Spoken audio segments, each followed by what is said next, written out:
Hello guys, സുഗമോ ദേവിയിൽ വമ്പൻ നിമിഷങ്ങളാട്ടോ വരാൻ പോകുന്നത്. നമ്മുടെ ഋഷിയും അരുന്ധതിക്കൊപ്പം നന്ദന്റെ വീട്ടിലേക്ക്, നന്ദനെ കാണാൻ വേണ്ടി നമ്മുടെ ചന്ദ്രോത്ത് വീട്ടിലേക്ക് വരുന്നു എന്ന് കഴിഞ്ഞ ഒരു എപ്പിസോഡ് എന്തെങ്കിലും ഋഷി നമ്മുടെ അരുന്ധതിയോട് പറയുന്നത് നമ്മൾ കേട്ടിരുന്നു അല്ലെ. ഞാനും കൂടി വരാമെന്നും പറഞ്ഞിട്ട് അങ്ങനെ തന്നെ നമ്മുടെ ഋഷിയും അരുന്ധതിയും കൂടെ ചന്ദ്രോത്ത് വീട്ടിൽ വരുന്നൊരു ദൃശ്യങ്ങളാട്ടോ കൂട്ടുകാരെ. ഇനി വരുന്ന ഒരു എപ്പിസോഡിൽ നമുക്ക് കാണുവാൻ സാധിക്കുന്നത്, വരുമ്പോൾ ഉണ്ടാകുന്ന ഒരു ഞെട്ടലും കാര്യങ്ങളൊക്കെ, നമ്മുടെ പ്രഭാവതിയുടെ റിയാക്ഷൻ, നമ്മുടെ നന്ദന്റെ റിയാക്ഷൻ എല്ലാം നമുക്ക് ആവശ്യമുള്ളത് തന്നെയാണല്ലേ. നമ്മുടെ അരുന്ധതി കാര്യങ്ങളൊക്കെ പറയുമ്പോൾ, നമ്മുടെ ഋഷിയെ വെച്ച് മുൻനിർത്തി കാര്യങ്ങളൊക്കെ പറയുമ്പോൾ നമ്മുടെ നന്ദൻ എങ്ങനെയായിരിക്കും പ്രതികരിക്കാൻ പോകുന്നത്? നന്ദൻ വിശ്വസിക്കുമോ?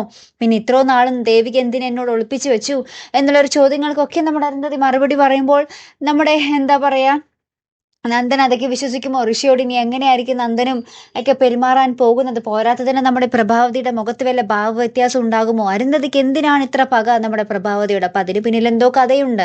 മിക്കവാറും നമ്മുടെ മകനെ ഇങ്ങനെ തളർത്തിയത് നമ്മുടെ പ്രഭാവതി തന്നെ ആയിരിക്കാം എന്നാണ് നമ്മുടെ പ്രേക്ഷകരുടെയൊക്കെ ഒരു ധാരണ.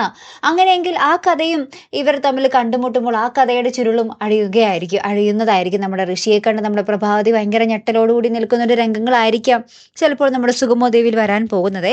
കാത്തിരുന്നേനെ കാണാട്ടോ. അടുത്തൊരു വീഡിയോയുമായി വരുന്നത് വരയ്ക്കും ഗുഡ് ബൈ.